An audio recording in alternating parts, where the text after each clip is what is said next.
I think the civil society in a lot of the Muslim countries doing important work in supporting Palestine, and because the balance of power, the imbalance of power between Israel and the Palestinian is so big, any support from the Muslim world helps to redress the imbalance. But I think more can be done in terms of showing solidarity.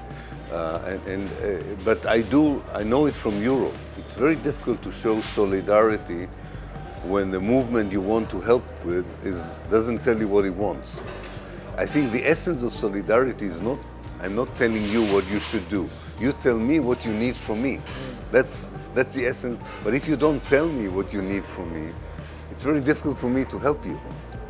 You know, so I think I wouldn't blame. I think also the Muslim world needs a clearer vision. If you talk to the government in Malaysia, they would say to you, yes, you know, but the PA, the Palestinian Authority or the PLO, they want a two-state solution, so we won't offer any solution which the Palestinians don't want. You talk to the civil society here, although I've been here only a day, but I already know some people by corresponding with them, they would say, yes, Ilan, we agree with you.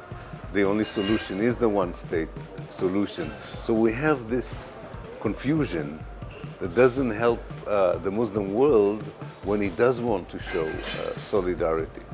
But I think it is important to remind Israel and America that the West is not the whole world. I think especially Indonesia and Malaysia have a very important role to play. I know we are far away from you. We are very far away from Southeast Asia.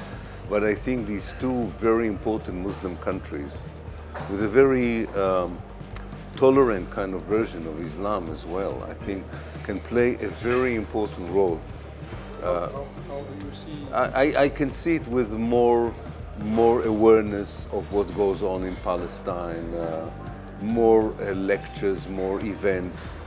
I think there is some of it, but yeah, I think so. Yeah, and a kind of to be more present in the international discussion in Palestine.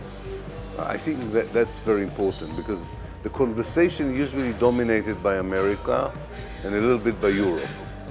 But we need the counter, you know, whether it's, I also think China and India can play it. Unfortunately, the Indian policy is worse than the American one, so to speak. It's so totally pro-Israeli.